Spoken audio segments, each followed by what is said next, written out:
옳은 길 따르라 의의 길을 세계 만민의 잠든 길 이 길 따라서 살기를 온 세계에 전하세 만 백성이 나갈 길 아멘 어두운 밤 지나고 동튼다 바람빛 보아라 저기 주 예수의 나라 이 땅에 곧 오겠네 오겠네 할렐루야 주 예수 따르라 승리의 주 세계 만민이 나가리라 길과 진리로 참 생명 내 창검을 붙수고 다 따르라 화평광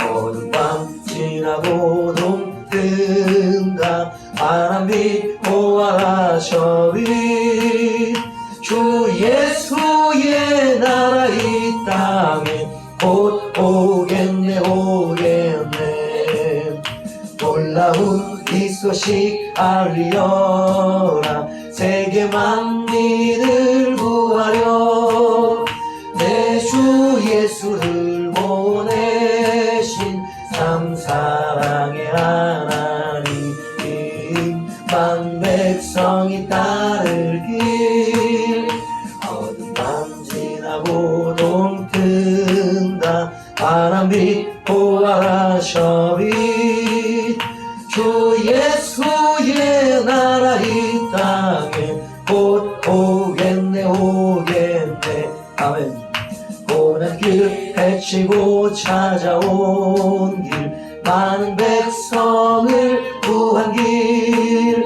모두 나와서 믿으면 온 세상이 마치네 이 진리에 살겠네 어두운 밤 지나고 동뜬다 바람빛 보아라 저빛 주 예수의 나라 이 땅에 곧 오겠네 오겠네 할렐루야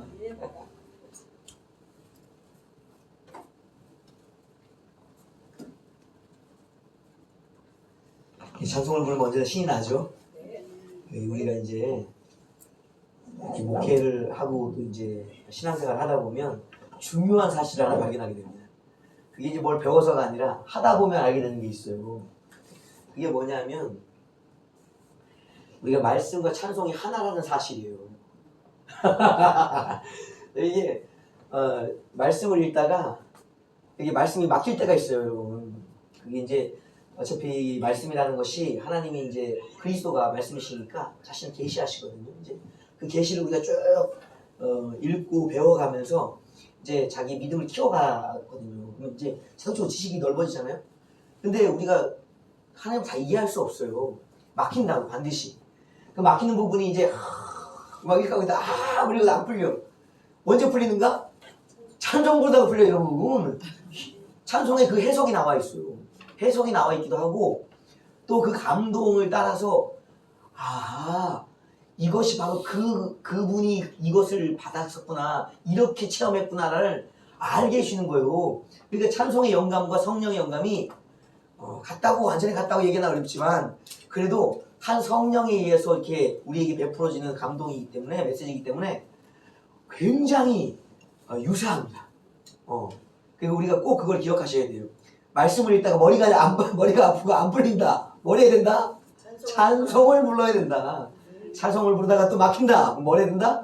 말씀을 읽어야 된다. 찬송과 말씀이 잘 되어지면 기도가 잘 될 수밖에 없어요. 메시지가 잡히고 임재가 잡히고 이것을 가지고 이제 내 영이 기도하기 때문에 이게 삼박자가 다 맞아가는 거예요. 그래서 우리가 삼위일체가 성부, 성자, 성령에게만 있는 것이 아니라 우리의 예배와 삶 속에도 녹아져 있는 거예요, 여러분. 그래서 예배 시간에 필요한 것이 바로 이 세 가지예요. 말씀과 찬송과 기도라는 것이 이게 다 그 안에 숨어져 있는 거예요. 이게 우리가 그걸 갖다 알고 하면 더 재미있죠. 예배가 지루한 것이지 지루할 틈이 없어요, 여러분. 예배가 자, 오늘도 공부가 지루할 틈이 없다. 우리가 이제 저번에 첫 시간에 기억나시죠? 성경과 성서에 대한 이야기를 했었잖아요. 이제 우리가 신앙으로서 성경을 계속 읽는 것을 놓치면 안 됩니다. 이 신앙으로서 읽는 성경의 읽기, 이것을 놓치면은 우리가 지식화될 수 있어요. 그러니까 성서적인 연구만 한단 말이에요.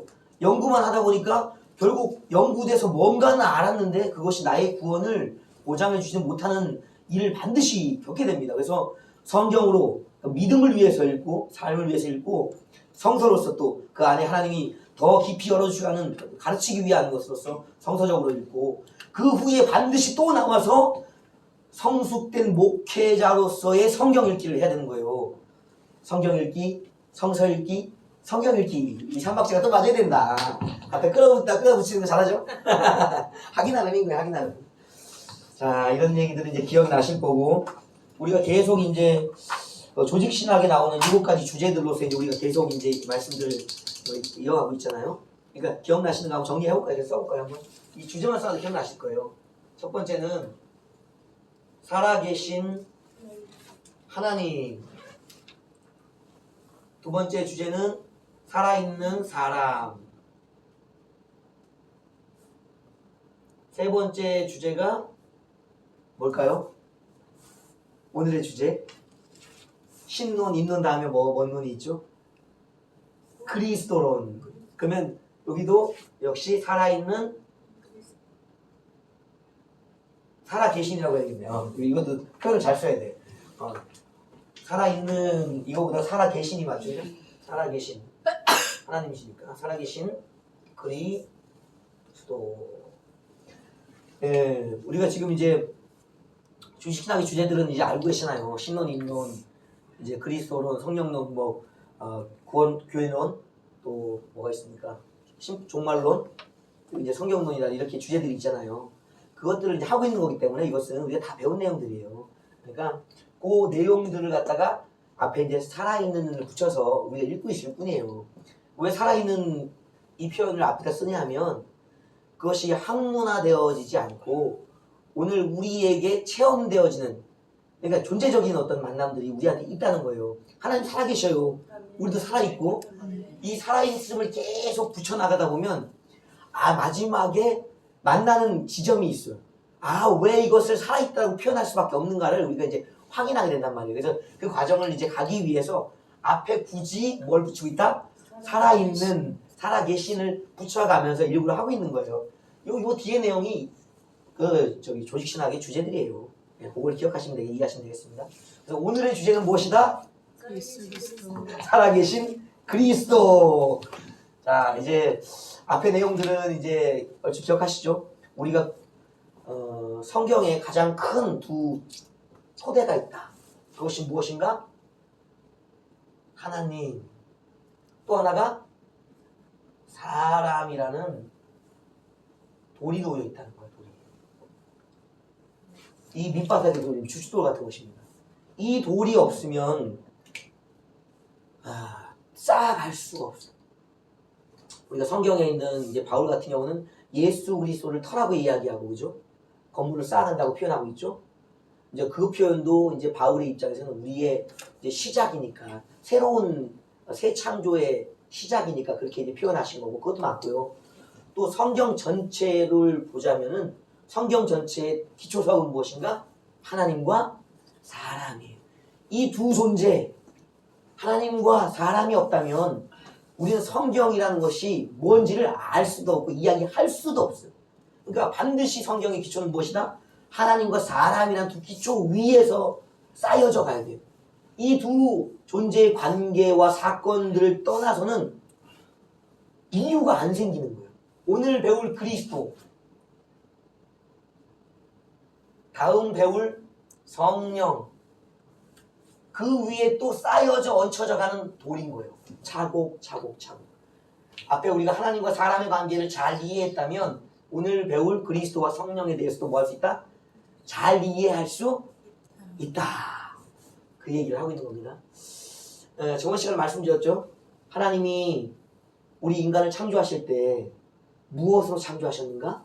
하나님의 형상으로 창조하셨다.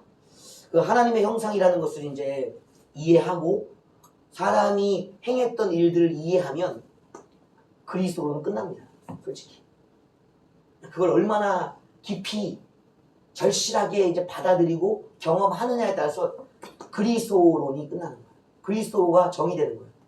그러니까 우리가 이걸 기억해야 돼요. 그러니까 하나님의 형상으로 우리가 지원받았다는 것은 무엇이었냐면 우리가 누구다? 하나님의 아들이라는 거예요. 자식을 낳고 싶잖아요. 누구 닮은 놈이 나와요? 다 닮은 애가 나오고 나 닮은 애가. 반드시 자식은 나를 안 닮을 수가 없죠. 나 안 닮으면 누구 자식이요? 남 자식이지. 그러니까 이거는 필연성이에요. 그래서 하나님이 단순히 흙을 빚어서 하고 불어넣어서 존재만 뚝하니 만들어놨다. 창조주와 피조물 이 관계성 그것만 있는 것이 아니라 그 이면에 붙어있는 것. 왜 형상을 하나님의 형상으로 만드셨는가라는 부분은 자식으로 만드셨다는 거예요. 창조물 이것이 아닌 그 의미는 자식이라는 거예요. 자녀. 이놈의 자녀. 이놈의 자녀는 이 자녀가 이놈의 자식이 돼버린 거지. 뭐 때문에? 죄 때문이라는 거예요. 그러니까 하나님의 자녀로 지음받은 사람이 하나님의 자녀됨을 포기했다. 이것을 이제 요한복음 8장에는 노골적으로 딱 지적을 합니다. 이 사건을. 너희의 아비는 마귀다라고 요한복음 8장에는 선포를 해버려요. 여러분, 우리가 성경의 지적은요, 우리가 적당히 얼버무려서 피할 수가 있는, 피해지는 게 아니에요. 요한은 창세기와 같은 표현으로 시작합니다. 요한복음은. 태초에 말씀이 계셨다라고 시작하면서 그 말씀이 곧 그리스도라고 선포하며 시작하거든요. 그러니까 태초에 우리가 받았던 것, 하나님의 아들, 이분이 말씀으로 되셨을 때 우리가 이 하나님의 아들과 같은 자격으로서 우리가 만들어졌는데 결국 누구를 따라가더라? 마귀를 따라가더라? 마귀의 종이 되어 자식이 되었다라는 게 요한복음 8장의 선언이에요. 그러니까 그리스도가 오셔야 하는 이유는 무엇인가? 하나님의 아들됨들을 회복시키기 위한 거예요. 반드시 누가 와야 되는가? 참 아들이 오셔야만 양자라고 바울은 표현하죠. 왜냐하면 우리는 하늘에 신성한 하나님의 아들 성자가 아니잖아요. 우리는 하나님의 형상 숨결을 받았지만 반드시 육을 입히신 이유가 있다고. 거기서 왜 흙으로 우리를 구별하셨을까? 천사들 저처럼 만드셔도 충분히 하나님 아들다움을 만드실 거고. 그런데 왜 천사들과 다른 창조로서 우리를 몸을 흙으로 만드시면서 또 천사들과 천사들도 하나님의 아들들입니다. 여러분. 그러니까 아들은 세 종류 부류가 있는 거예요, 여러분. 하나님의 아들이라고 불리는 존재는 세 종류가 있는 거예요. 첫 번째 누가 있는가? 우리가 아는 그리스도. 그분을 성자라고 부르죠. 성자. 이게 예수 그리스도예요. 그리스도. 잘 보이나요? 자, 두 번째는 누구인가? 천사들. 제가 할게요. 한번 해볼게요. 천사들. 그리고 세 번째가 누군가? 바로 사람들이에요. 사람들. 잘 나오네요. 그러니까 하나님의 아들이라고 하는 이 존재들은 세 존재가 있는데, 첫 번째 성자, 하나님의 신성 그대로의 아들, 똑같은 동일하신 하나님 그리스도가 계시는 거고 참 아들이죠. 두 번째는 천사들이 영적인 아들들이에요, 여러분. 세 번째는 누구다? 사람인 거예요. 하나님의 아들은 세 종류가 있는 거예요, 여러분. 그러니까 이 존재들의 구분이 있죠. 이 성자의 영역은 우리가 따라갈 수가 없습니다. 이건 원래 하나님이시기 때문에, 본래 하나님의 그 신성이시기 때문에 우리가 따라갈 수 없어요. 그렇지만 이 두 존재는 하나님의 형상들을 받은 자들로서 하나님의 양자들인 거예요. 근데 이 존재 사실과 천사들과 사람 사이에도 하나님이 일부러 구분을 지어 놓으셨다. 뭘로? 흙의 몸을 입은 자. 천사들은 영의 몸이죠. 우리는 흙의 몸을 입은 자죠. 이 구분을 지어 놓으셨다. 왜 그럴까? 왜 그럴까? 이게 나중에 이제 천국에 대한 이야기를 할 때 이것도 이제 나올 이야기들입니다. 앞으로 천국의 이야기들을 통해서. 그러니까 하늘나라가 있고 땅의 나라가 있는 거예요. 두 나라가 있는 거예요. 이 구분을 해주시기 위한 거예요. 그리고 셋째 하늘에 아버지의 나라가 있다고. 근데 그 나라들이 있는 그 주권들이 그런 부분이 나중에 이제 표현에 나옵니다. 하여튼 사람은 하나님의 아들의 형상을 받아서 땅에서 살아가는 누구다? 하나님의 아들들이다. 천사들은 하늘에서 살아가는 하나님의 아들들이다. 모두가 누굴 닮았다? 하나님의 참아들, 성자를 닮은 자들이다. 그래서 하나님이 우리를 부를 때 형제라고 불러주셨다는 표현이 요한복음에 나오잖아요. 그래서 가능한 거예요. 그래서 하여튼 요 부분 그렇습니다. 그러니까 하나님이 사람을 구분해 주신 이유들은 나중에 이제 밝혀질 것인데 그 이유 중에 하나는 바로 무엇인가? 유혹을 받을 수가 있어야 되고 첫 번째. 천사들도 우리가 이제 나중에 계시록이나 이런 데 보면 3분의 1의 천사들이 이제 마귀에게 끌려서 종이 되어서 땅에 떨어지잖아요. 존재하는 그 영역이 낮춰지잖아요. 그 일의 사건이 있은 후에 천사들 중에 더 이상 뭐 할 수 있는 자가 없는가? 타락할 존재들이 없어요. 왜냐하면 마귀의 미혹 속에 이미 타락되었기 때문에. 근데 하나님이 이제 마태복음이나 이런 표현에 보면 마귀와 그의 졸개들, 그의 부하들을 멸할 작정을 하셨다고 표현되어 있거든요. 그러니까 이 천사들을 바로 멸하면 되는데 또 다른 존재를 창조하셔요, 여러분. 그러니까 그 이유인즉슨 사람의 창조에는 무엇이 녹아 들어가 있는가? 천사들을 마지막 심판하기 위한 이유도 뭐에 녹아 있다? 사람들의 몸을 창조하신, 몸의 사람들을, 흙의 사람들을 창조하신 이유도 녹아져 있는 거예요. 무엇을 하기 위해? 영적인 존재들의 타락을 사람들의 창조 속에서 심판하기 위한 어떤 계기를 삼으신 거예요. 이게 신비인 거예요. 이게 우리로서는 이해할 수가 없는 거예요. 바로 영적인 일이 벌어졌으면 영계에서 결박해다 무적행이 던지든 불못에 던지면 끝날 것을 육의 사람을 창조하신단 말이죠. 이것이 바로 무엇인가? 하나님의 심판, 누구를 심판하기 위한? 천사들을 심판하기 위한 또 다른 준비 작업이었던 거예요. 그래서 이제 창세기를 읽는 사람들이 그렇게 읽는 분들이 많아요. 이제 전투가 시작되었으니 라고 읽는 표현들도 창세기를 찾아내는 분들이 있거든요. 근데 그게 무엇인가? 영적인 전투. 마귀를 멸하는 일을 언제부터 시작했다? 태초부터 하나님이 인간 창조부터 준비하셨다. 근데 이 세상은 단순히 좋은 세상이 아니고 영적으로 보면 뭐다? 전쟁터다. 그것을 위해 창조했다. 이제 그렇게 되는 거예요. 영적 전투를 읽으면 그런 부분도 있습니다. 창조는 단순한 사건이 아니에요. 그냥 사람 만들었다, 하나님의 형상으로서 아들들을 만들었다가 아니라 천사들을 심판하기 위한 어떤 결정적인 장소와 계기들을 만들었다라는 것입니다. 그러니까 이게 사람들을 만드실 때 하나님의 형상과 몸의 형상, 흙으로의 형상들을 만드셨기 때문에 그리스도가 이제 무엇으로 오실 수 있는가? 사람의 몸을 입으실 수가 있는 거예요. 왜 꼭 짐승이 아닌 사람으로 오셔야만 하는가? 하나님이 두 형상을 만드시는 흙의 형상과 심령의 형상을 두 종류의 형상을 만드시기 때문에 하나님의 형상의 창조가 두 창조가 사람에게 있기 때문에 그리스도가 죄인 되었지만 사람의 형상을 입으실 수 있는 조건이 되는 거예요. 그리스도는 하나님의 창조를 벗어나서 하나님의 뜻을 벗어나서 사역하시지 않아요. 부속 사역까지도 죄인 된 자, 마귀의 자식 되었던 자들을 구원함에 있어서조차도 하나님의 창조 원리와 말씀의 원리에서 벗어나지 않는다고요. 그래서 철저히 그리스도가 누구인가? 하나님의 참아들, 순종의 아들입니다. 온전한 순종의 아들. 그래서 이 본을 누구에게 보여주는 거예요? 사람들에게. 그들의 잘못이 범죄가 뭐였기 때문에 하나님의 말씀에 순종하지 않는 거역의 죄로부터 원죄가 시작되기 때문에 하나님의 말씀에 순종하는 것, 그것을 한 분이 바로 누구다? 예수 그리스도다. 너희들이 닮아가야 될 참 하나님의 아들 형상됩니다 라는 것을 선포하러 오신 거예요. 그 선포가 이루어지는 게 그리스도를 통해서입니다.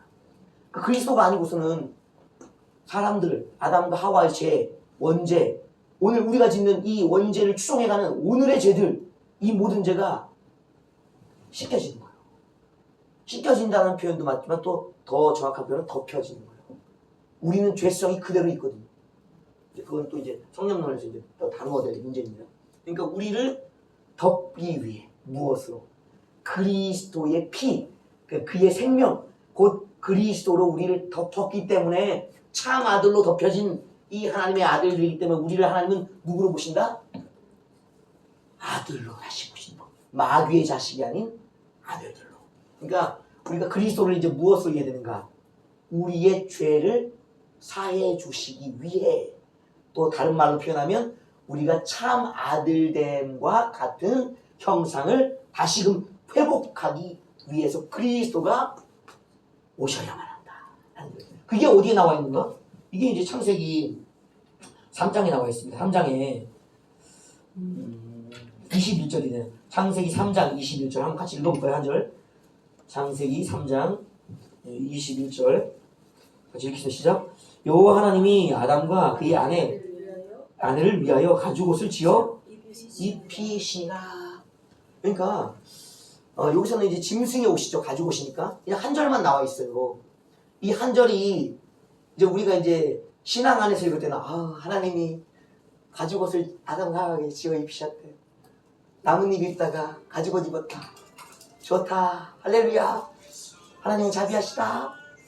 이게 끝날 수도 있어요. 용서받았다. 끝날 수도 있어요. 그러나 우리는 이제 신학교에 왔으니까 성경 읽기에서 또 한 걸음 더 나가서 뭐 한다? 성서로서 이제 읽어야 되잖아요. 이 한 줄을 그럼 어떻게 할 거냐? 해석을 어떻게 할 거냐? 가죽옷을 지어 입었다라는 얘기를 이제 조금 더 우리가 풀어내야 돼. 가죽옷을 입히려면 뭐가 필요할까요? 가죽옷을 입히려면 뭐가 필요할까요, 여러분? 여기서는 우리가 이제 신학이 필요해요. 신학은 거룩한 지식, 논리예요. 논리가 왜 필요하냐? 하나님이 지으시고 행하시는 모든 일들은 로고스에 의해서 진행되거든요. 로고스는 논리예요, 논리. 당연하게 되는 것. 인과율인 거예요, 인과율. 원인과 과정과 결과라는 이 마땅함이 있는 것이 논리예요. 그러니까 하나님의 창조는 그냥 뜬금없는 것이 아니에요. 다 이유가 있다고, 이유가. 그것을 우리가 풀어내는 게 뭐라? 신학, 지식화. 이것이 바로 신학을 하는 이유예요. 그럼 이걸 풀어놓으면 뭔가? 하나님이 가죽 옷을 입혔다. 가죽 옷이 어떻게 생길까? 가죽 옷이 어떻게 생길까요? 첫 번째 뭐가 있어야 될까요? 가죽을 벗겨낼 짐승이 있어요.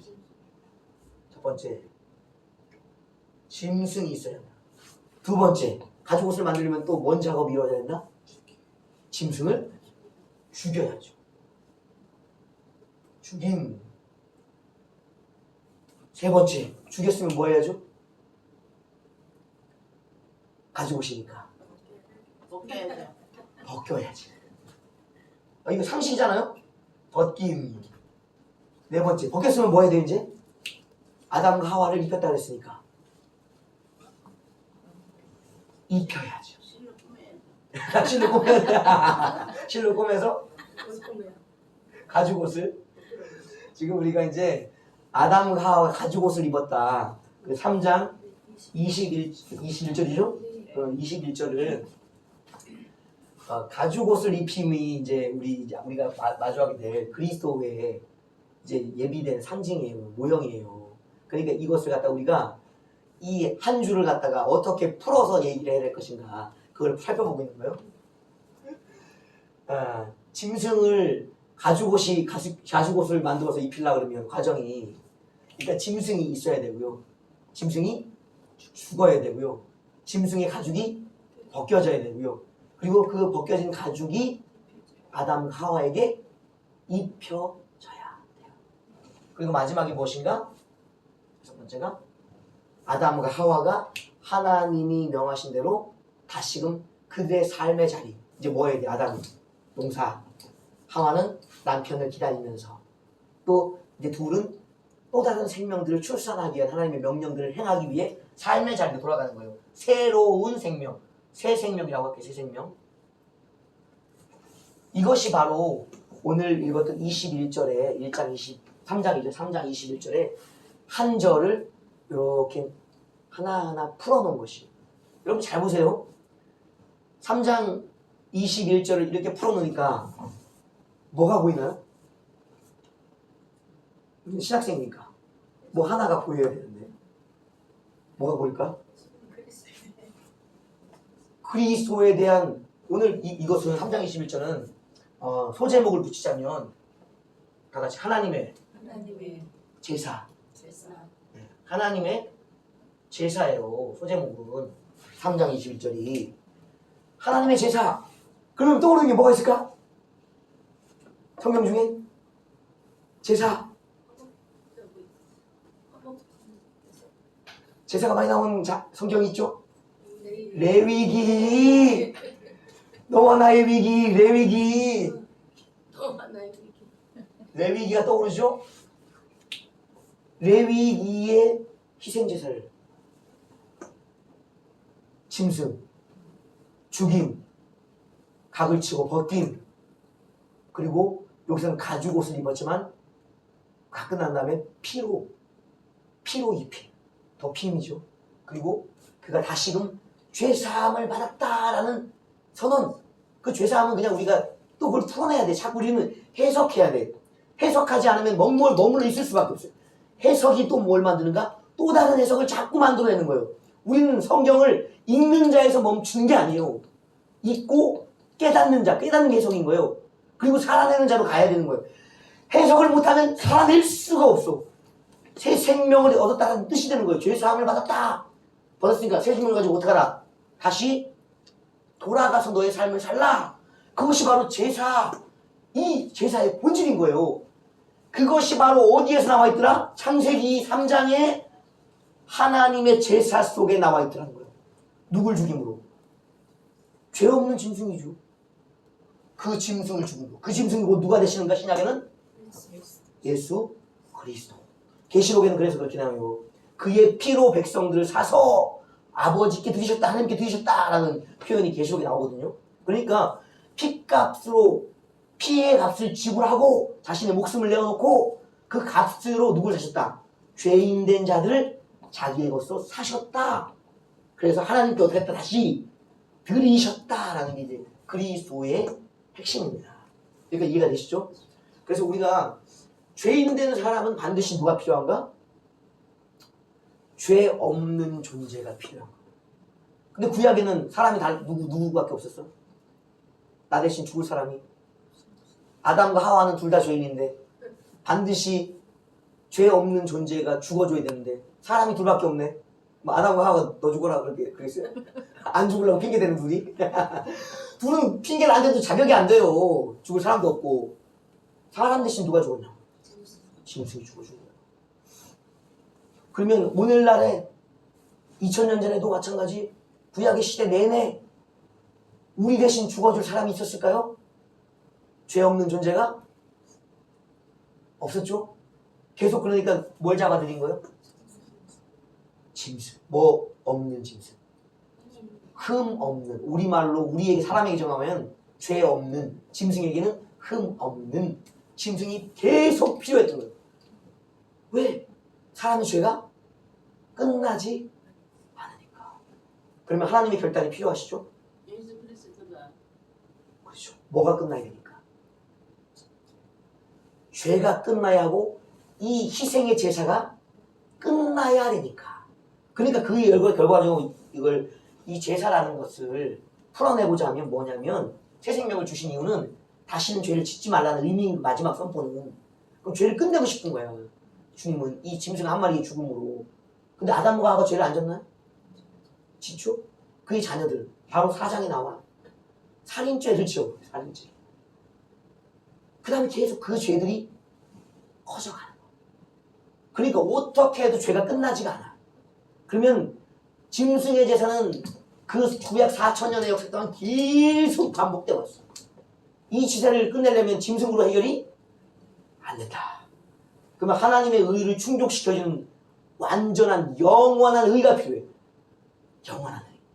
그 자격을 갖출 수 있는 존재는 누구밖에 없을까요? 예수 그리스도. 그렇죠. 하나님의 아들, 참 아들인 예수 그리스도밖에는 그 조건을 맞출 수가 없는 거예요. 그래서 예수 그리스도가 이 마지막 자신의 몸을 희생제물 삼아 드린 제사 이후로는 우리가 동물 제사를 드린다 안 드린다? 안 돼. 하나님의 아들의 제사는 그만큼의 권세와 가치가 있는 거예요.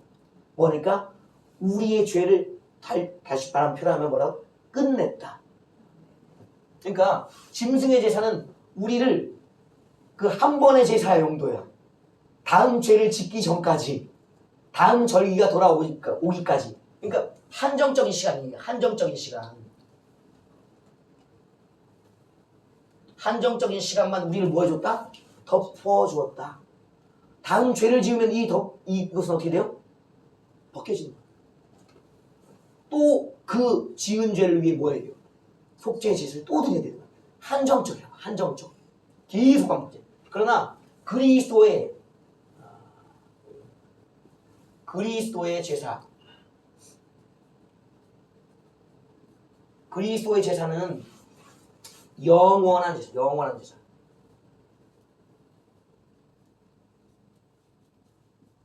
짐승의 제사가 이 차이가 있는 거예요. 한번 우리에게 예수 그리스도를 믿음으로 뭐하면 피가 덮이면, 발라지면 이 용서는 언제까지? 영원히 지속된다. 그러니까 우리가 죄를 짓고도 뻔뻔하지만 다시금 예수님께 나아가는 이유는요, 이 영원한 속죄가 예수 그리스도의 죽음 안에 약속되어 있기 때문이에요. 그래서 우리가 여러 십자가를 경험해야 돼요. 첫 번째, 성경에 기록되어 있는 2000년 전에 죽었던 골고다 언덕의 속죄의 십자가. 그것은 적을까요? 골고다의 십자가.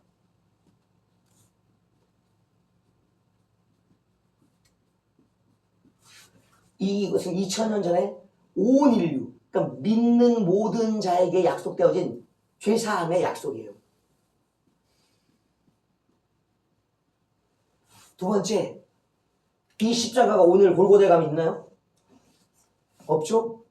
그러면 성경에 기록되어 있는 이 십자가 죄사함의 죽음은 딱 한 번의 일회성이라고. 2000년 전 그날 예수님이 십자가에 못 박힌 그날로 끝이라고. 그럼 오늘의 우리는 어떠한 십자가를 가지고 있는가? 그것은 마음에 세운, 믿음으로 세운 언약의 십자가거든요. 언약의 십자가.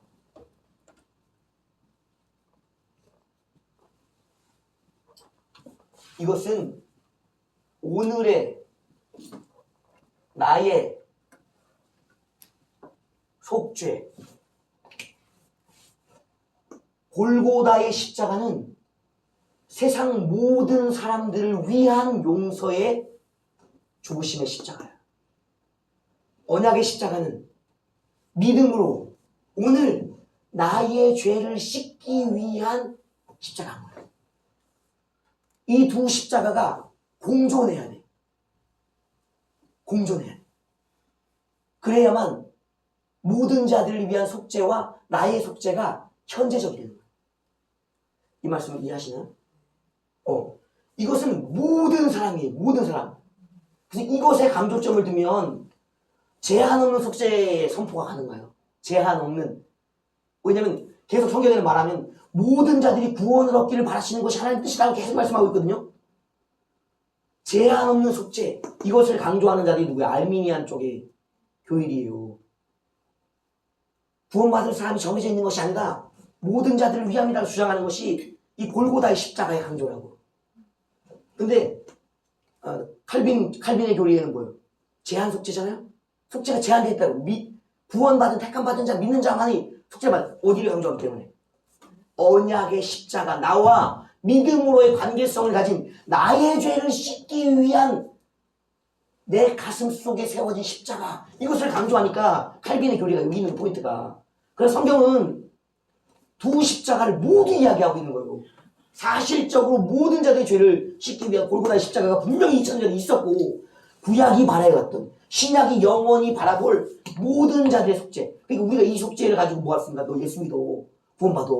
모든 자에게 담대하게 하나님 너를 구원하기 원하시오 죄인들아 말할 수 있는 근거가 여기 있는 거예요. 그 다음에 내가 믿음으로 죄사함을 받은 십자가, 언약의 십자가, 그때 흘렸던 그 피가 오늘도 믿음 안에서는 진리, 하나님의 영의 피기 때문에, 언약의 피기 때문에 계속 또 요청하면 어떻게 하는데 나에게? 발라지는 거예요. 부어주는 거예요, 여러분.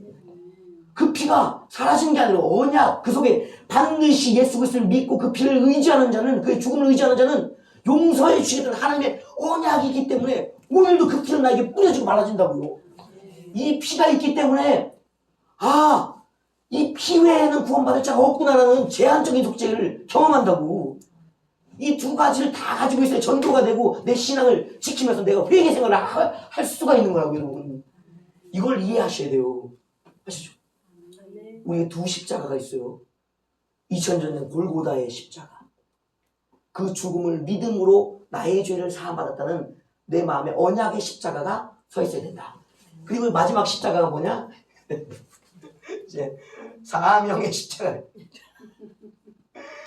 아이고 주여. 여기까지는 괜찮았는데 무서운 십자가. 나의 순교. 이제는 사명의 십자가는 죄의 영역에 머물러 있지 않아요. 왜냐하면 그리스도가 우리를 위해 보여주신 참 아들의 모습, 뭐까지 순종하셨나? 죽기까지 순종하신 그 모습을 따라서 요한이나 히브리서에 계속 요구하거든요. 너희들도 그리스도를 따라 어디 밖으로 나오라. 자꾸 성 밖으로 나오라고 요구해. 형제를 위해 죽으라고 얘기해. 마땅하다고 그게. 때가 됐다고 그래. 뭐해? 순교의 십자가가 사명의 십자가인 거예요. 이건 어디에 지는가? 내 어깨에 지는 거예요.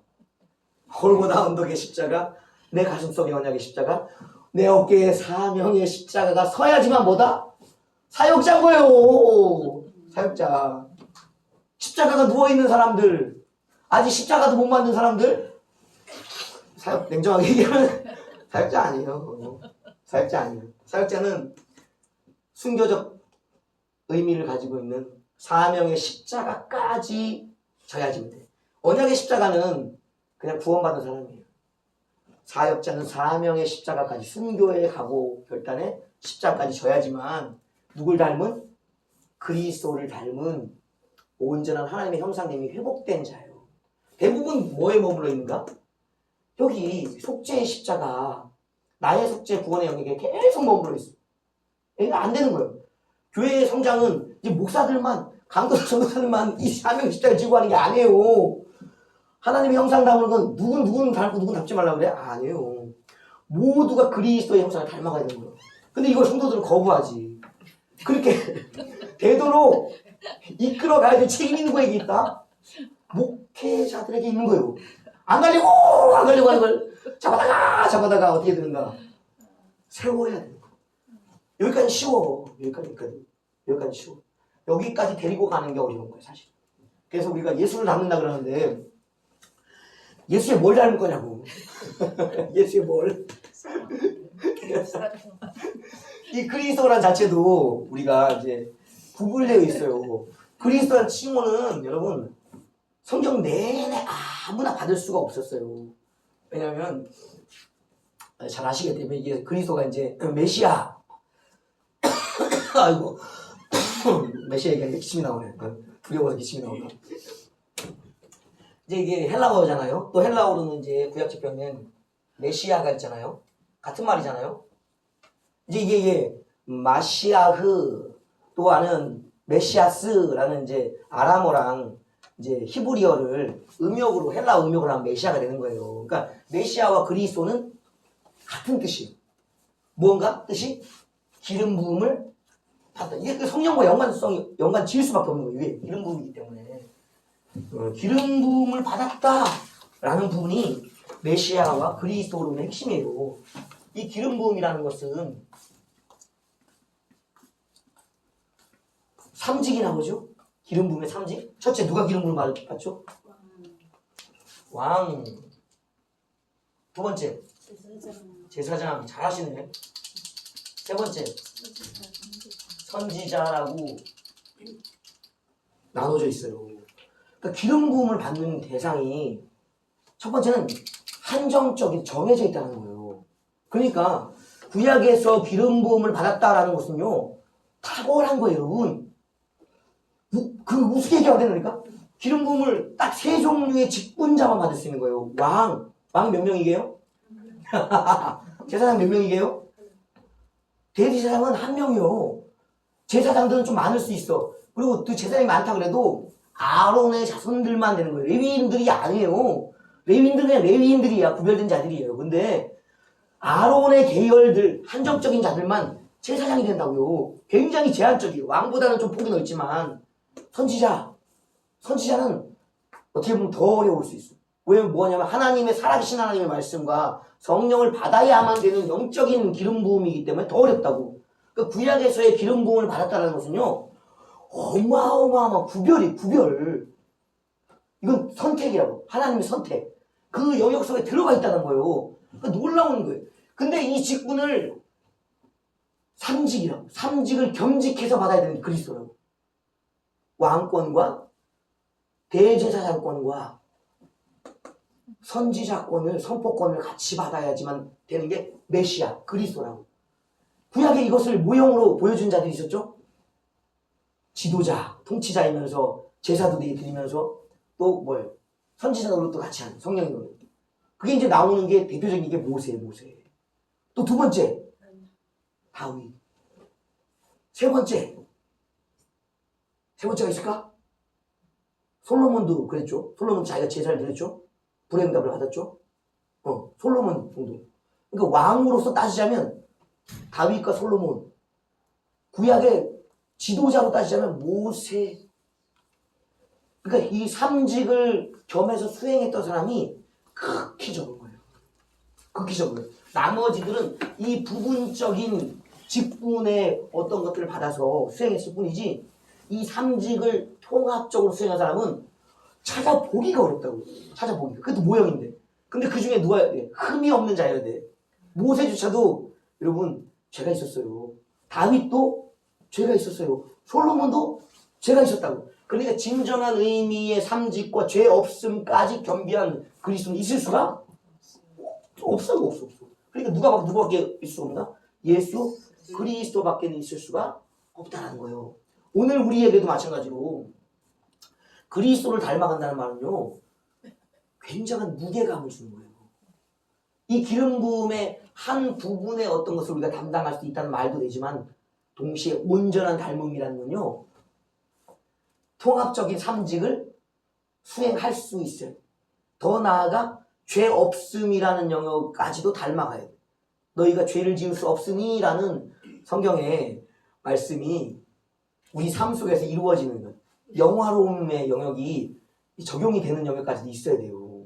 그러니까 이 그리스도는 굉장히 닮아가기가 어려운 거예요. 불가능한 거예요. 오직 한 분만이 그리스도라는 칭호를 받으셨죠? 예수 그리스도. 그러니까 오늘날 내가 예수다, 내가 그리스도다 그런 사람이 있어요, 없어요? 이쪽 자칭 그리스도 예수 그리스도. 근데 그분들은 뭘 모르냐면요, 이 기름 부음의 의미를 모르는 거예요. 또 나아가서 자기가 죄를 안 져야 되는데 맨날 그리스도 사람들이 뭐 하고 있어? 재판받고 있어. 그리스도가 아니요, 그들은. 될 수가 없다고. 이 그리스도 죄가 없어야 돼, 죄가. 이 삼직을 겸해 있어야 되고. 그러니까 이 불가능한 일이에요. 그리스도는 유일하게 예수밖에 될 수가 없는 거예요. 예수님은 그래서 왜 하나님의 아들이 오셔야 되는가? 바로 이 어려운 직분을 감당하기 위한 것이다. 그래서 우리가 그리스도는 딱 한 분의 이름을 붙여서 불러야 돼. 누가? 예수 그리스도. 그 다음에 우리가 그리스도를 닮아간다는 것은 예수님의 삶을 닮아간가? 동일한 말이에요. 그런 의미를 이제 우리가 확인했으면 좋겠습니다. 그래서 예수님이 오셔야 되는 이유, 우리의 죄를 덮을 수 있는 방법이 없다. 짐승의 제사는 영원히 계속돼야 되는데 영원한 제사는 우리에게 불필요한 거예요. 왜냐하면 하나님이 그것을 이제 끝내시길 작정하셨거든. 더 이상 짐승의 제사를 받는 것이 아니라 죄 없는 하나님의 아들로서 그의 삶들을 받기를 원하셨다는 거예요.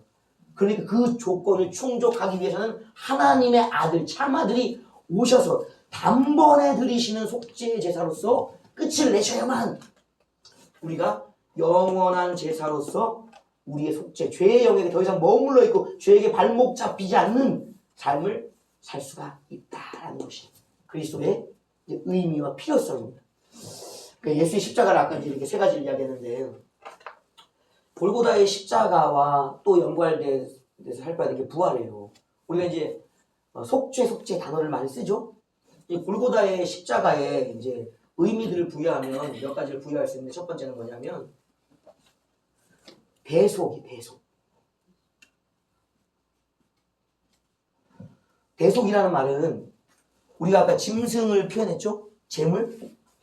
이 짐승, 재물을 바칠 때 재물이 뭘 의미하는 거예요? 재물, 한번 생각해보세요. 재물이 뭘 의미할까요? 재물을 주겠다. 그 재물은 나예요. 왜냐면 내가 죽어야 되는데 나 죽으면 어디 가요? 지옥 가잖아요. 죄가 있으니까 속죄를 못 받았잖아요. 그러니까 영벌 속에 떨어지니까 내가 지옥 갈 수 없으니까 누굴 죽이는가? 아까 흠없는 짐승을 대신 죽이는 거예요. 그래서 짐승은 곧 누구인가? 나예요. 그래서 짐승에게 내가 뭘 하는가? 나기 때문에 전가하는 안수를 하는 거예요. 전가의 안수가.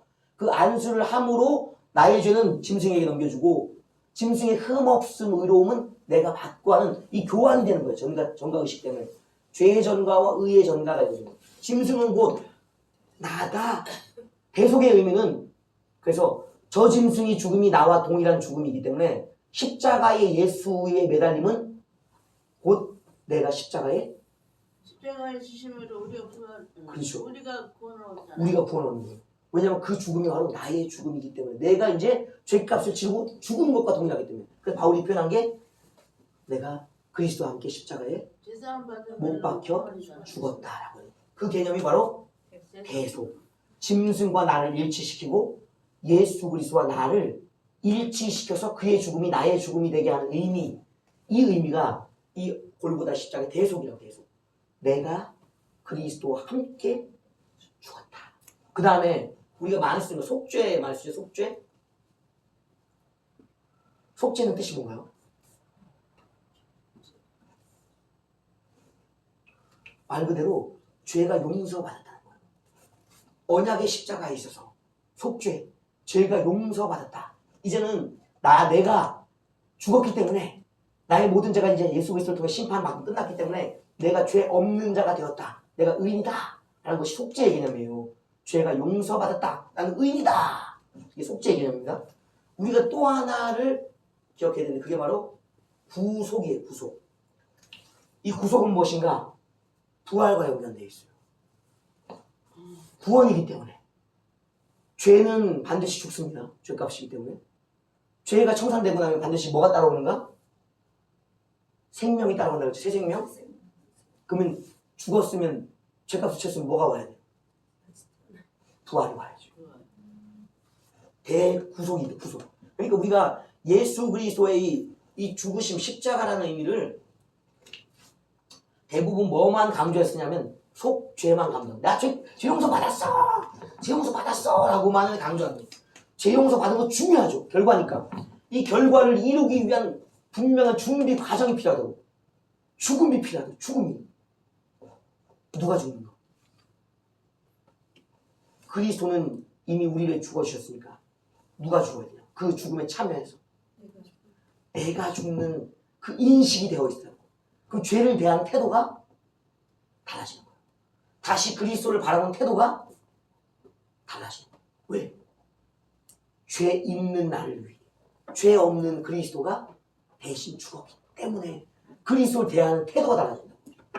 아니 속죄 받았어요. 할렐루야. 막 건방질 틈이 없다고. 그리스도를 바라볼 때 공손해지는 겸손해지는 이유가 이 대속의 개념이다. 나 대신 죽었기 때문입니다. 나 대신. 내 목숨을 대신한 자를 어떻게 대할 거예요, 여러분? 생명의 은인에게 어떻게 돼요, 여러분? 될 것 같아요? 예의가 좀 있다면, 상식이 좀 있다면, 신앙까지도 필요 없어. 상식의 수준이라면 대속자 예수님을 어떻게 대할 거냐고. 감사함으로 겸손하게. 납작없이. 감사, 겸손, 납작엎드림 다 맞아요. 그 앞에 뭘 할 수가 없어. 찬송, 그래 찬송에 표현했잖아요. 나 드릴 것 없어 한없이 운다. 몸 밖에 드릴 것 없다. 왜? 그 죽음을 아는 자. 대속을 우리가 잊으면 안 돼. 교회에서 강조하는 게 거의 속죄만 강조하는 거야. 속죄만. 네가 죽었다고. 널 위해서라고. 그걸 알려줘야 돼. 그래야지 죄를 대하는 태도가 달라지고 그리스도를 대하는 태도가 달라지는 거예요. 그것을 가지고 얻은 결과가 속죄인 거예요. 대속이 없이는, 대속적 개념이 없이는 속죄가 있을 수가 없고, 나의 속죄, 그리스도를 통해 얻는 속죄도 있지만 나도 죄가 끊어져 죽었기 때문에 나의 속죄가 죄를 안 짓는 영역이 와닿지가 않는다고. 내가 안 죽었는데.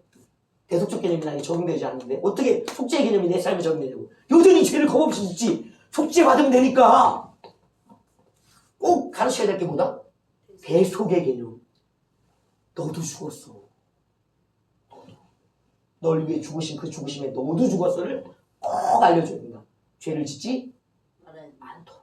죄를 짓고 난 다음에 속죄할 때 무슨 마음으로 속죄하도록? 두렵고 떨림으로. 경외함으로 사랑 속에서 속죄함을 받도록. 속죄는 값이 없어. 값이. 대속을 모르면. 자, 대속과 속죄를 알았으면 이제 구속, 구원이 일어나죠. 이걸 잘 가르쳐야 돼요. 우리가 그래서 일주일의 절기 속에 유대인들은 꼭 창조의 원리 속에 이루어집니다.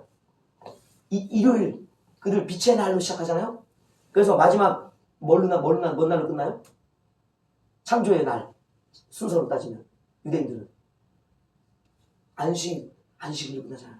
토요일 안식일날 끝난다고. 하나님이 세상을 다 지으셨어. 좋다 하고 더 이상 뭐 할 것이 없으니까 하나님의 마음에 쏙 드는 거야. 그러니까 뭐 하시는 거야? 손을 이제 니들과 함께 쉬고 싶다. 얘들아 일로 와. 나와 같이 쉬자 하고 안식하셨다고. 안식의 개념이 하나님이 만족하셔서 이제 니들도 할 게 없다라는 거예요. 내가 다 끝냈으니까 니들이 뭐하다. 아니 하나님 잠깐만요. 우리 부족하니까 뭐 한다고? 아니 하나님이 다 만족스럽게 하나님의 마음에 만족스럽기 때문에 너희들도 뭐 하라는 거야. 그 만족을 쉼으로 누리라는 거예요. 그러니까 뭐 하는 거야. 하나님 앞에 나와서 만족스럽게 감사의 예배를 쉼의 예배를 드리자는 게 이게 안식이래요. 근데 우리 그리스도인들은 일주일을 어떻게 풀어가요? 뻐끔뻐끔 웃고만 계시네. 주일날, 일요일날, 그날이 우리에게 뭐예요? 우리의 쉬는 날. 날이 바뀌었다고. 날이. 안식일. 우리의 안식은 일요일, 주일이에요. 왜 우리가 여호와 하나님, 엘로힘의 하나님이 쉬었던 그 토요일 안식일을 안 시키고 주일날 쉴까요? 부활의 그 날짜를 그렇죠. 하나님의 참 만족은 창조 속에서는 토요일이에요. 부족함이 없습니다. 그러나 인간의 죄가 발생한 다음에 하나님의 안식은요, 죄가 끝난 날, 뭐 한 날, 새 생명을 얻은 날, 곧 부활의 날. 예수님이 언제 부활하셨나? 주일날. 그래서 그날을 우리는 진정한 안식일로 믿고 선포하기 때문에 주님의 부활의 날, 안식일 날, 일요일날 쉬는 거예요. 뭐하기 위해? 주님의 부활 생명에 참여하고 감사하는 쉼을 누리기 때문에. 그 개념이 또 바뀐 거라고. 아셨죠? 그리스도 안에서의 안식은 우린 주님의 부활의 날. 그래서 일주일마다 일요일을 지키는 거예요. 기억하는 거예요. 우리가 새 생명, 부활을 소망하기 때문에. 꼭 가르쳐야 돼. 부속은 날로도 일주일마다 기억하라고 정해놨어. 주일마다 어디 오라고? 주님 앞에 교회 와서 새 생명의 영생의 복을 기억하라고. 그리고 또 있지. 믿음의 사람들. 이 구속함을 얻은 자들. 부활까지 했으니까 이제 뭘 해야 돼요? 짠! 부활하고 나면 다 끝난 거죠? 살아내야죠. 영원한 삶을 살아내야죠? 그 삶에는 누가 필요한가? 이제 성령. 하나님의 구원을 지킬 방법은 하나님의 능력밖에 없어요. 하나님의 성품밖에 없다고. 그걸 지속시켜주는 분이 성령. 그러니까 그리스도와 성령은 따로 분리될 수가 없어요, 여러분.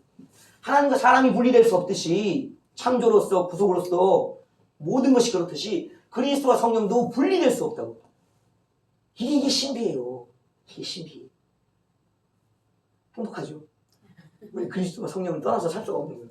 이것이 바로 대속과 속죄와 부속의 개념이 뭐에 같다? 예수 그리스도의 제사, 십자가의 영원한 제사가 이 속에 포함되어 있다. 그래서 세 가지 의미들을 우리가 잘 알려줘야지 구체적으로 그리스도를 닮아간다.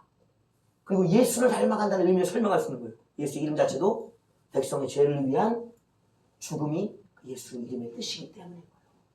아시죠? 자, 이거를 가르쳐내야 되는 게 이제 목회자들의 사명이다. 자, 여기까지 이해가 되셨죠? 시간 얼마나 걸릴까요?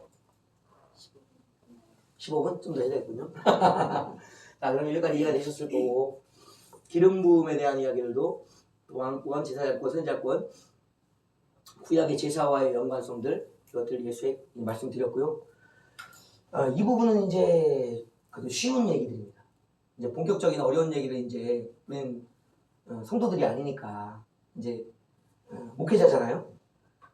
목회자들에게 있어서 그리스도를 닮아간다는 얘기는요, 또 다른 얘기예요. 여기까지 이해되셨죠? 그 이야기는 사람이 어떤 사람인지를 알아야 돼. 이건 이제 평신도 수준이 아닌데 이제 안 하게 하는 거예요. 사람이 어떤 존재죠? 사람이 그걸 알아야지만 그리스도를 우리가 이해할 수가 있어요. 첫 번째, 사람은 태어날 때 몸은 흙으로 빚어졌죠? 생명은 어디로부터 받았어요? 하나님으로부터 받았죠? 분명히 첫사람은 하나님에게로 생명이 받아졌어요. 그리고 그 이후에 태어난 사람들의 영혼, 우리가 그 생명을 영혼, 육이라고 이제 우리가 구분하잖아요. 어떤 사람들은 영혼육, 어떤 사람은 영혼육으로 구분하는 사람들이 여러 부류들이 있습니다. 뭐 이분법, 삼분법, 여러 영육으로 구분하는 사람도 있고 여러 부분들이 있어요. 근데 그것은 견해. 그것보다 더 앞선 견해가 있다고. 사람의 영은 언제 들어오냐고. 우리가 영육이 있다고 하든지 영혼육이 있다고 하든지 2분이든 3분이든 간에 영은 언제 들어오냐. 영이 없으면 사람이에요? 그거는 영혼에서 만들어 놓으셔. 영은 있어요. 몸에 있고. 이게 이제 수준이 이제 목회자적으로 가니까 좀 복잡해지죠? 우리가 이제 이걸 고민해야 된다고요. 그걸 고민해야지만 그리스도의 존재에 대한 확신이 서는 거예요. 확신이. 그래서 내가 그리스도라고 말하지 않는 오만함을 그냥 싹을 밟아버리는 거예요. 그리고 모든 이단들이 터무니없음을 갖다가 자기가 알고 넘어가지 않는 거예요. 지금 수많은 목회자들이 이단에 가 있죠. 사실입니다. 목사, 강도사, 전도사들 수많은 목회자들임에도 불구하고 내가 그리스도다라고 하서 이해하는 사람들 밑에 추종자들이 되어 있어요, 여러분. 그것은 바로 인간의 이해, 그리스도의 이해가 목회자들에게도 정립되기 시작했기 때문에 그런 거예요. 그 성도들은 안 넘어가겠어요? 수많은 사람들이 그리스도가 뭔지를 몰라서 가겠다고.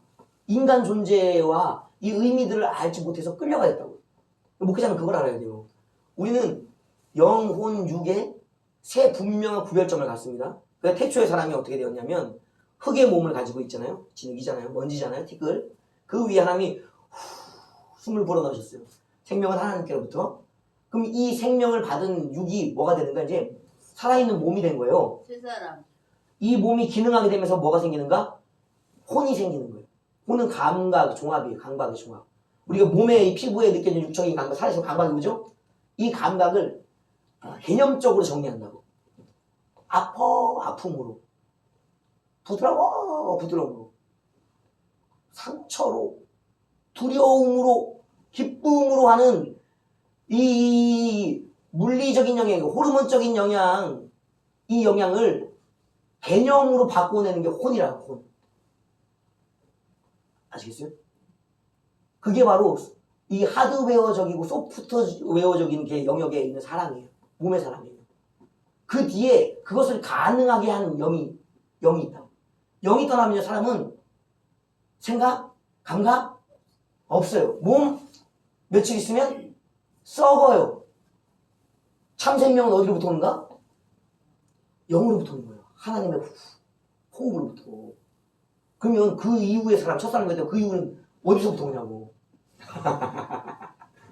헷갈리죠? 그래서 이것들이 많은 의견들이 있어요.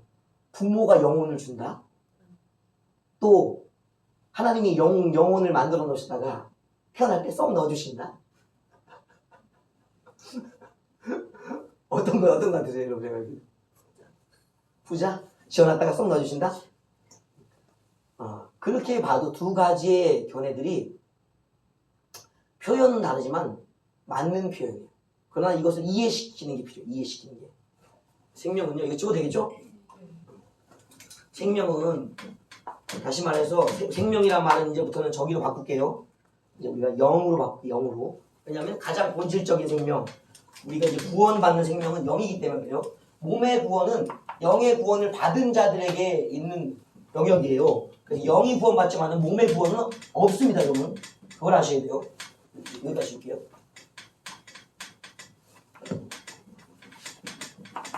영의 구원을 받은 자가 영원한 몸, 부활의 몸을 입는 거예요. 그래서 꼭 기억하셔야 돼요. 영의 구원을 먼저 생각하셔야 돼요. 그래서 사람들이 성경을 많이 읽으면서 이제 생각하는 거예요. 사람은 분명히 부모들로부터 창조됩니다. 탄생되어져요. 하나님의 명령에 의해서 너희가 생육하고 번성하라 하기 때문에 하나님이 자신이 창조해둔 사람들에게 자신과 같은 생명 창조, 사람 창조의 권한과 능력을 남녀에게 부여해 줬어요. 여자만도 아니에요. 여자들만 해서 생명 태어나지 않아요. 남자들만 해서 태어나지 않아요. 남녀가 하나가 되었을 때, 연합되었을 때 새 생명이 나오는 거예요, 여러분. 꼭 기억하셔야 돼요. 첫 번째, 영원한 생명. 이 생명은 누구에게 있었어요? 하나님에게. 그죠? 이 생명이 누구에게 흘러가는가? 아담, 그리고 하와. 쉽게 말하면 남과 여. 이 두 존재에게 하나님의 생명이 흘러갔다. 나누어졌다는 걸 기억하셔야 돼요. 하나님의 생명은 하나예요. 그것이 어떻게 됐다? 남과 여에게 나누어졌다. 이 둘은 뭐하고 있다? 생명을 가지고 있는 거예요. 둘이 뭐 했을 때? 연합했을 때 다시 이 생명이 하나가 되는 거예요. 하나. 누구로? 이 생명이 아담의 생명과 하와의 생명이 하나로 묶어지면 누가 나오는가? 가인. 아담과 하와의 생명이 하나로 묶여지면 뭐가 나오는가? 아벨. 이 둘도 마찬가지죠. 가인에게 아내가 있었죠? 그리고 아내죠. 이 둘의 생명이 또 합해지면 뭐가 나오는가? 그 뒤에 자손들이 나오기 시작하는 거예요. 아벨은 죽었으니까 이제 그 생명 끝냈고 그 다음에 이제 셋으로부터 또 시작되죠. 이것을 봤을 때 단편적으로 이해하자면 누구로부터 생명을 자식은 받아요? 부모로부터. 그렇게 생각하면 부모로부터 생명을 이어받는다 라고 표현이 맞죠? 근원적으로 이해하면 누구로부터 생명을 받아요?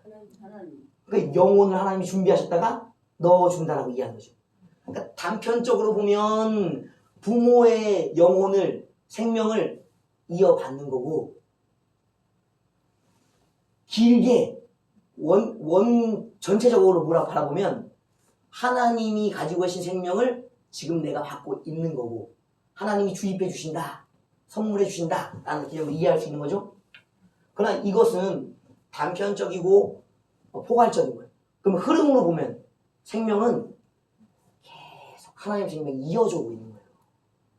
누가 만들어낸 것이 아니고 누가 주입해 주는 것이 아니고 두 사람에게 하나님의 생명을 나누어 주셨던 그 생명이 연합을 통해서 뭐하고 있는 거예요?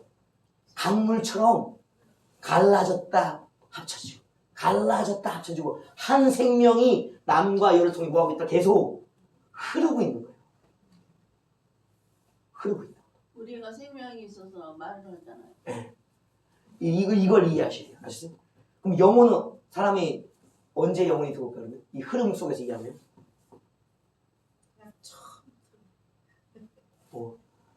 남자의 정수와 여자의 정수가 만나는 그 순간. 그러면 하나님으로 얘기하자면 빚으셨을 때, 모양을 빚으셨을 때. 그러니까 남자와 여자가 정수가 만나면 분화가 일어나죠. 사람의 모양이 만들어진다고. 그때에 비로소 사람 다움이 되어진다고. 그 둘 존재, 정자와 난자, 이거 표현해도 되잖아요? 정자와 난자가 하나로 연합되었을 때부터 보다 생명이 있는 거예요. 그 생명을 우리는 아까 뭘로 표현한다고 했어요? 영. 여러분, 낙태 언제까지는 괜찮아요? 16주? 8주? 여러분, 성경의 많은 표현에는 내가 태중에 있을 때부터 나를 아셨다고 했거든요. 태는 어디예요? 엄마? 배. 엄마 배. 뱃속. 뱃속인데 그 생명이 연합되는 건요. 두 남자와 정자라는 가장 작은 단위의 세포가 만났을 때라고. 그때부터 사람은 하나님의 생명을 계속 흘려받고 있는 존재인 거예요. 아빠의 엄마의 사랑으로. 네, 낙태는 처음부터 불가능한 거예요.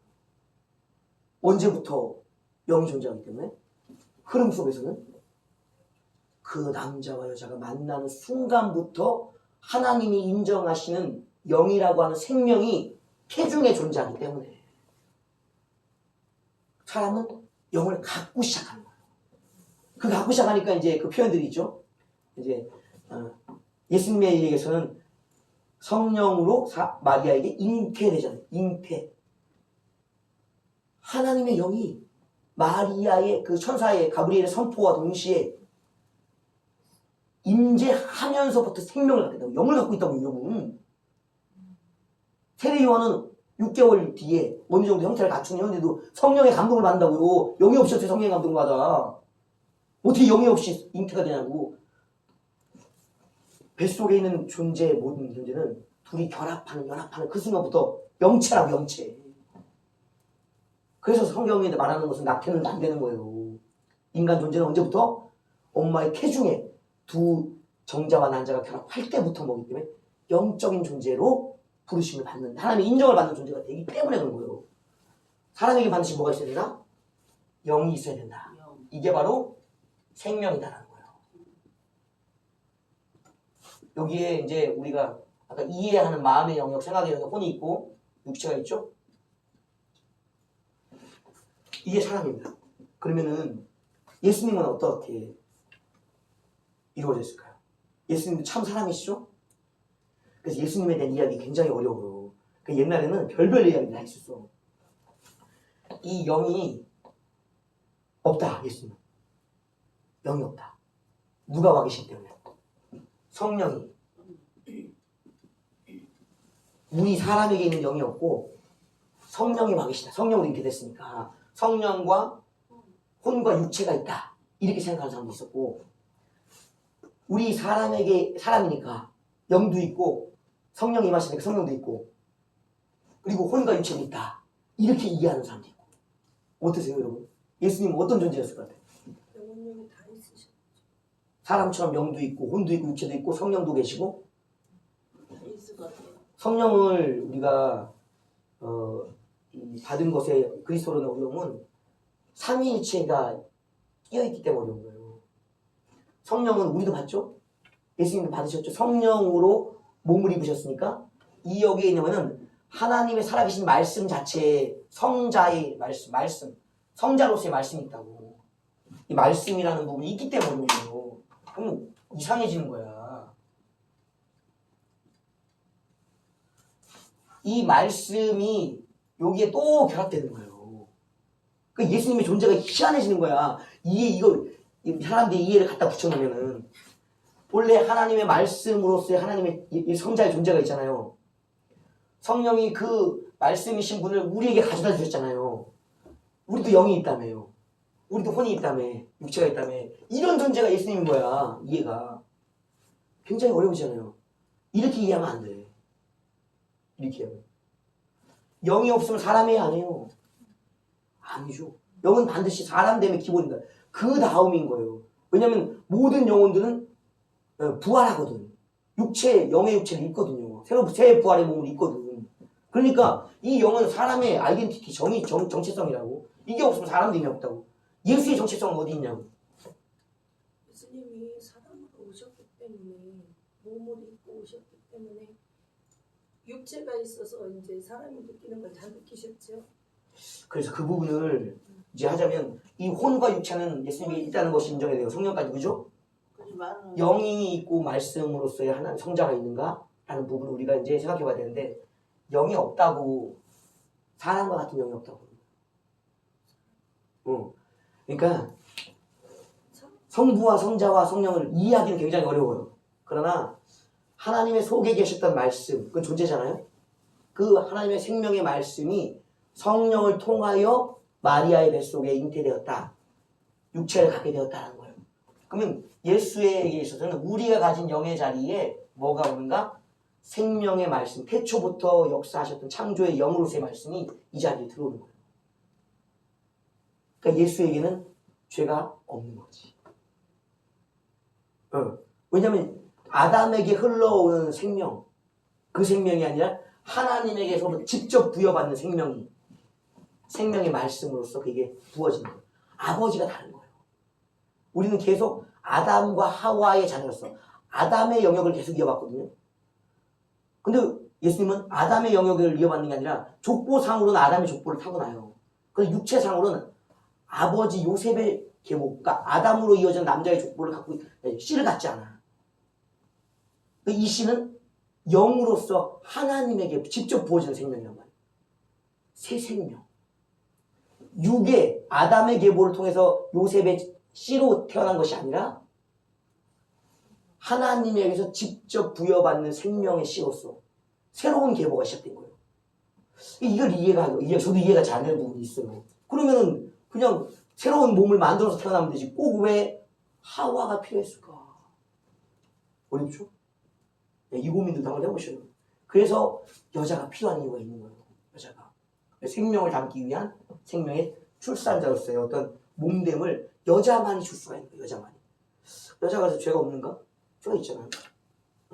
그러니까 하나님의 성령을 마리아를 통해서 받게 하셔서 예수를 잉태하게 하시는 이 오묘함이 예수님의 특별함이에요. 예수님은 일반 사람과 같지만 달라요.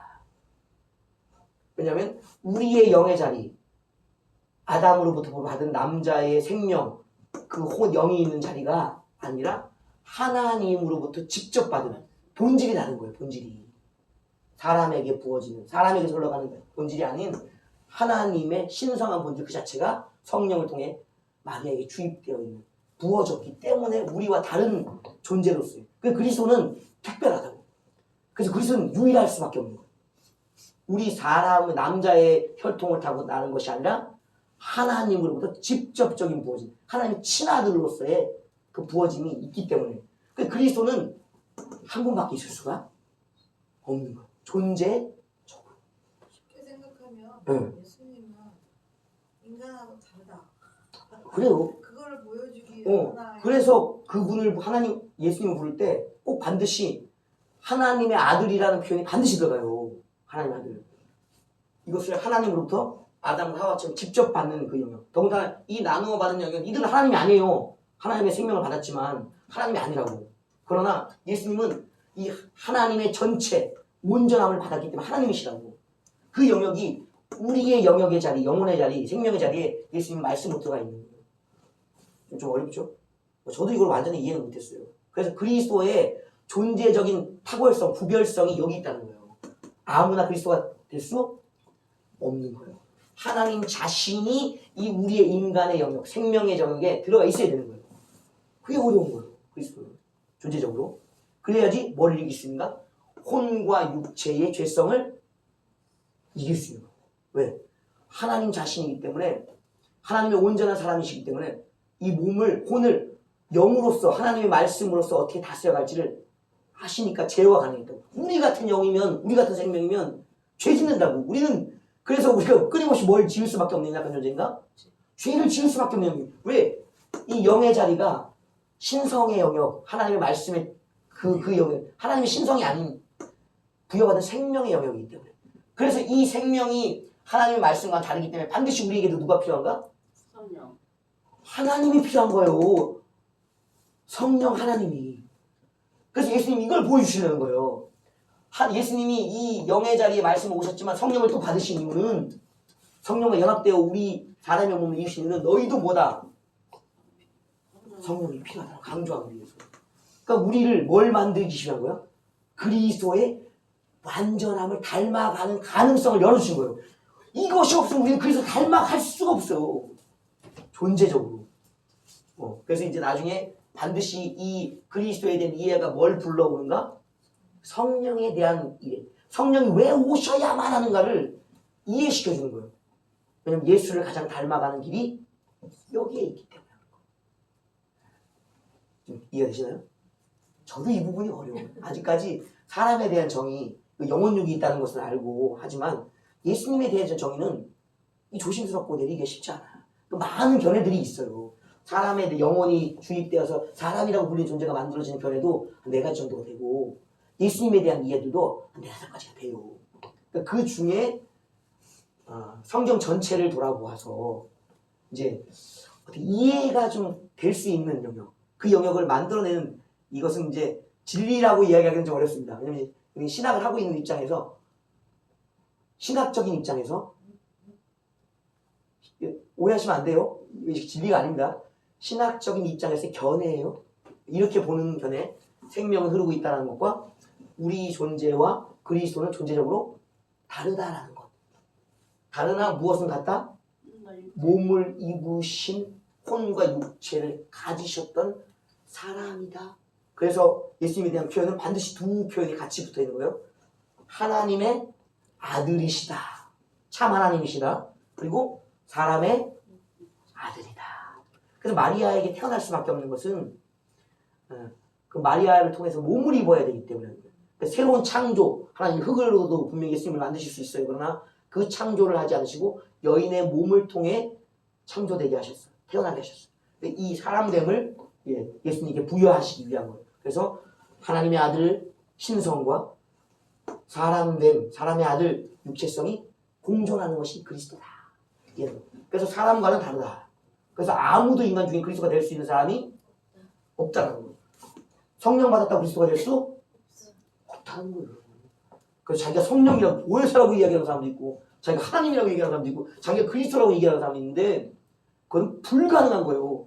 그래서 우리가 목회자들이 그걸 알아야지 이단에 안 넘어가고 가르쳐야지만 이단에 안 끌려갑니다. 미쳤구나 라고 얘기할 수 있는 거예요. 우리는 그리스도가 될 수가 없어요. 존재적으로. 자, 여기까지 이해하셨죠? 네. 저도 어렵네요. 이것은 성경적으로 이야기한다기보다는 성서적으로 연구하는 측면에서 견해적으로 바라본 겁니다. 이걸 진리라고 고집하시면 안 돼요, 여러분. 진리가 아니고 이러한 견해가 있으니 이것을 가지고 이해하는 것이 그리스도에 대한 이해, 사람에 대한 이해다. 그래서 우리가 생각할 건 이단에 대한 것은 전혀 터무니가 없는 거예요.